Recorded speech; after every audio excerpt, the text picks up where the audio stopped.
Now, before we start this video, you are going to notice there is something in my nose. I did not notice it when I was on recording. Once I started editing, I did see it. It is very, very, very embarrassing, but we're just going to call it our co-host for today. I'm sorry. I'm sick. I'm sorry. I'm sorry. Just try to ignore it. And I'm so sorry. It's so embarrassing, but I wanted to beat you to it before you pointed it out in the comments. So let's jump into this video. Hello everyone, Bird Lady Speaks here, coming to you guys with a quick video. And in this video, I just want to do this video because everyone has been talking about prepping and the movie Leave the World Behind. I haven't seen the movie. I don't watch Netflix. I don't have Netflix. But I just wanted to just touch on some basic things and some misconceptions about prepping and help you guys out so that you can start prepping as well. And all of us preppers, we're not all, crazy and everything. And it's a lot easier than what preppers try to make it. So let's jump right into it.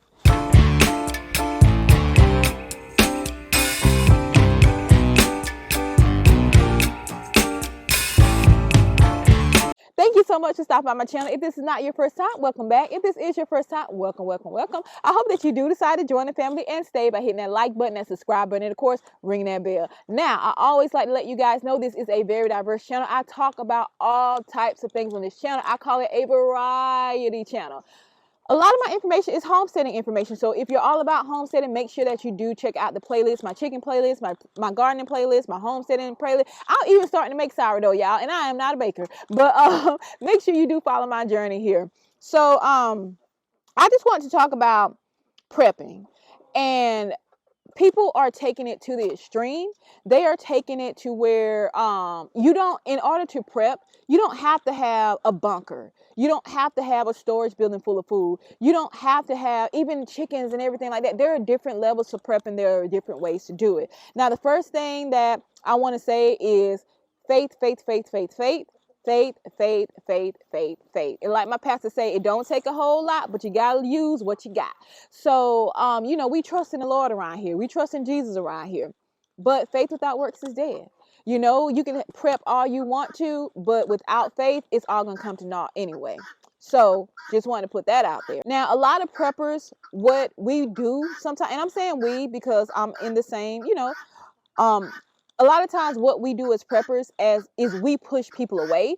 We want to make people feel like, I got this, you're stupid for not doing it. You got to have, 10 years worth of stuff. No. When you think about prepping, because people become overwhelmed and they become just thinking that, yeah, we are conspiracy theorists, I will say, but hey, a lot of things that we've been thinking about and saying was going to happen, hey, it's been happening. But think about it like this. Prepping is just being prepared for when something happens. It does not have to be apocalyptic. It does not have to be the end of the world. It does not have to be Armageddon. It can be if a storm happens. Remember in Texas when that winter storm happened a couple of years ago? A lot of people were caught unaware and never thought that would happen in Texas. Same thing in Georgia, the Mother's Day storm that happened, was it 2008, I believe? Never thought that would happen, but hey, it happened. So when you think of prepping, so you won't become overwhelmed, think of it as just preparing for something to happen. Say, whenever you go to the grocery store, just start picking up a couple of extra cans of things. Think about it as getting enough to get through the week. If a storm happened and I would be out of power for a week, or I couldn't go to the store and get something for a week, I need to make sure I got enough for me and my family for a week. Start there, start small. Then I would say the main goal should be to have a minimum of 90 days worth of supplies. And it's easier than we preppers try to make it. You don't have to go out and butcher your own pig. You don't have to have your own chickens. You don't even have to have a garden. These things are good to have, but if you can't have them, just having some canned goods in your house. And a lot of times, food banks, a lot of canned goods we get from food banks. People don't want a lot, and it's things that a lot of times people will look over. People will, they go for the Chef Boyardee and they go for the Manwich, but no one goes for the navy beans and the pinto beans, and they don't go for things like that. So a lot of times at the food bank, those things are left over. That can be something that you can use for prepping, because I guarantee you when you're hungry, you're not going to care. Now, what I did not like pinto beans. Let me tell you, I didn't like them. So what I started doing was I started getting pinto beans because they was really, really cheap to get pinto beans.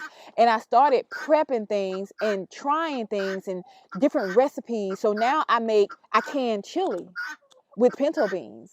That's what I use them for. So if you see a can of pinto beans at the food bank and no one else is getting it, get it. If you see bags of pinto beans and beans at the food banks and people are just looking over it, get it. While everybody else is going for the steaks and yeah, they do have steaks. The food bank that my dad goes to, man, let me tell you, they have pork tenderloins. I mean, bags and I mean to the point that we had to buy another freezer, and to the point that we were driving around the next town over looking for people to give meat to. Bags and bags of chicken wings. These food banks, do not sleep on the food banks. I don't care how much money you got, do not sleep on the food banks. I'm telling you, this is just a way for you to store things up.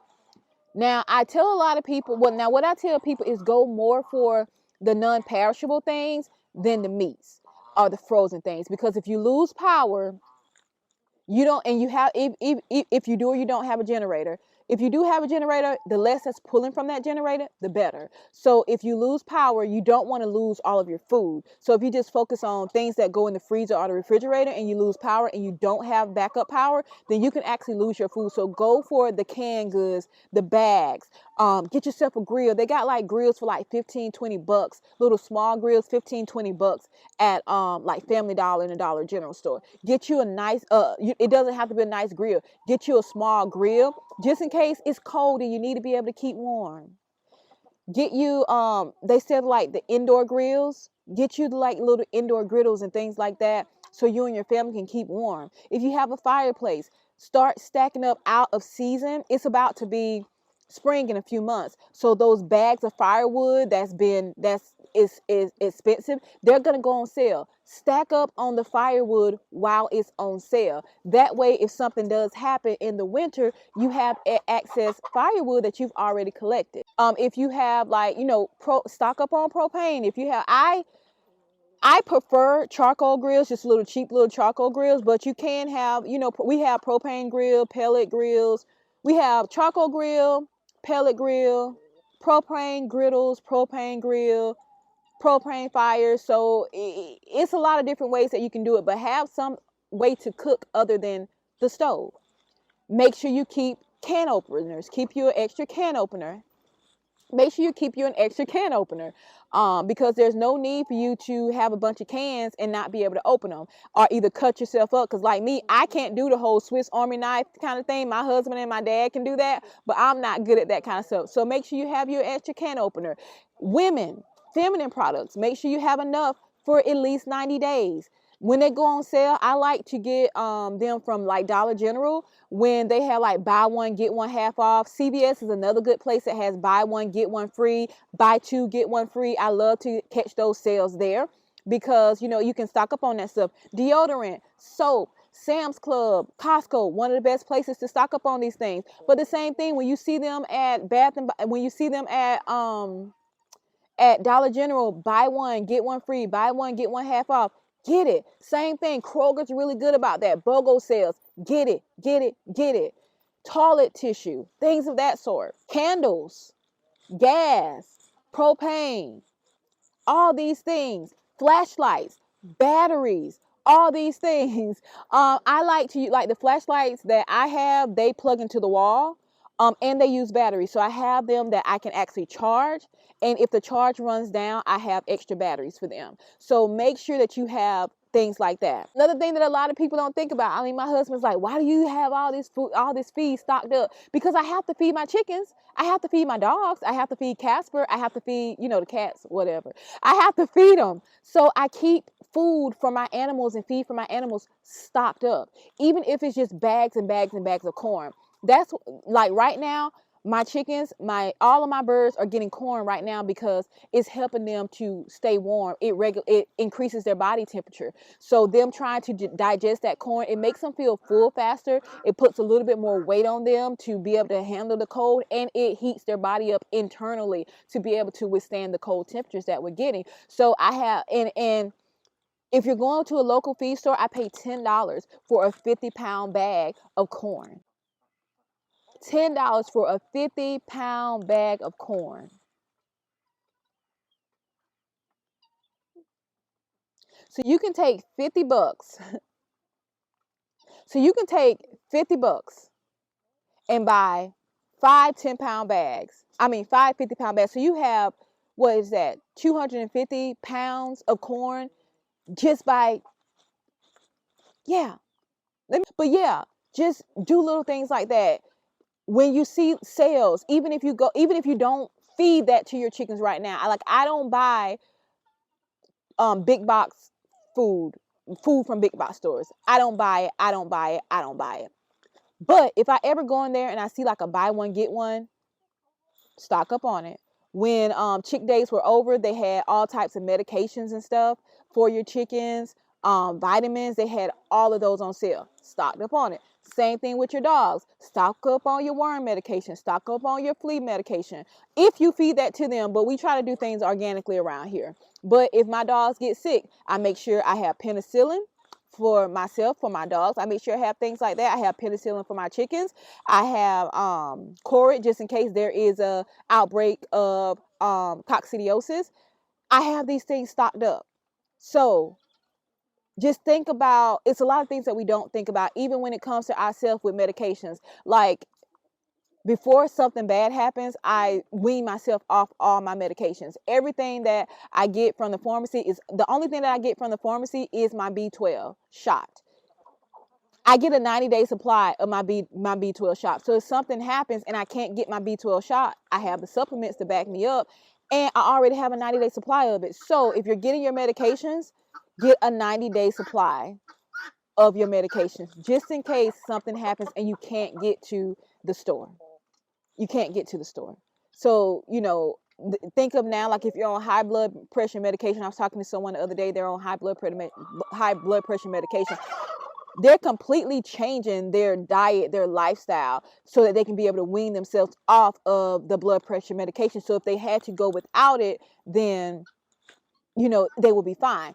Not telling you to do that. I'm not a doctor. I'm just telling you what some people are doing and just some things to think about. If you know you have to have your insulin, if you know there are certain things that you need to have, get a 90-day supply of it just in case. Same with, seeds and planting. I collect seeds and I let my plants go to seed and just things of that sort. Just like I said, preppers sometimes turn people off because they want to make you feel like you have to start out with, bunkers full of food. Some of us, some people don't even have a bunker. You can do this in your house. You can be prepared in your house, in the city, in your house. And it's not just for apocalyptic things. It's not just for Armageddon. It's not for the end of the world. It's not for a nuclear holocaust. It's not for anything like that. It's just for regular things that could happen. Storms. When you had all the rioting going on, some people couldn't even go to the stores in their neighborhood because of the rioting and the fires and things like that. Stock up for it.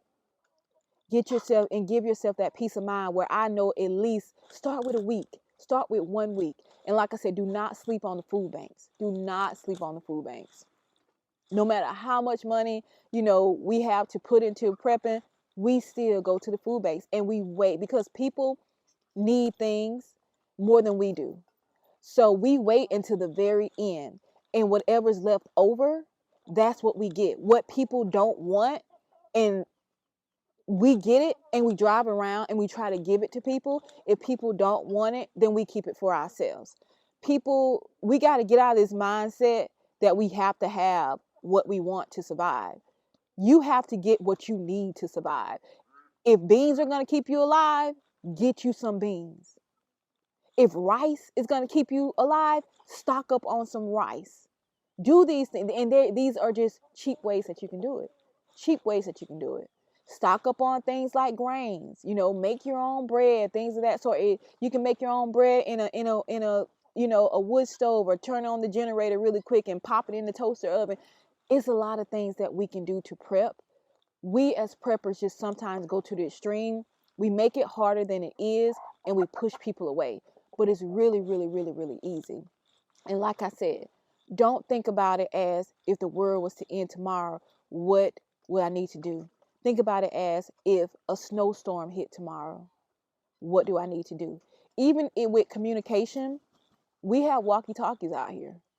We have walkie-talkies. If something happens and I can't get in touch with my dad on the phone because the service has gone down, I can walk right up to his house.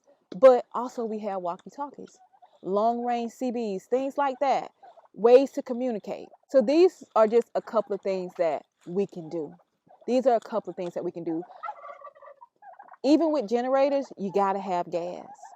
So look into solar powered generators, but the cheaper ones are just the gas powered generators. If that's all you can afford, get it. If you can't afford that, make sure you have wood, propane, a grill, a way to keep you, a fire pit, a way to keep you and your family warm. So it's a lot more that I can say, but I want this to be a really quick video and encourage you to start doing something. Even if you buy just one extra can today when you go to the store, or when you go grocery shopping this week, get 6. I challenge you to get 6 extra cans or something every time you go to the store, even if it's something you don't like, and start learning how to like it. Start learning how to make it taste good. And I actually make sure you store up seasonings too, because if you got to eat it, you might as well have it well seasoned. But thank you so much, guys, for watching. The animals are getting loud. Remember to like, comment, subscribe, and share. If you found this video helpful, make sure you do share. That's a free way that you can help the channel by getting more people to watch, getting more eyes on it, getting more views. You can help your neighbors. Don't keep all this to yourself. I'm not keeping it to myself. You don't keep it to yourself. Thank you so much, guys, for watching. And as usual, toodaloo. Bye-bye.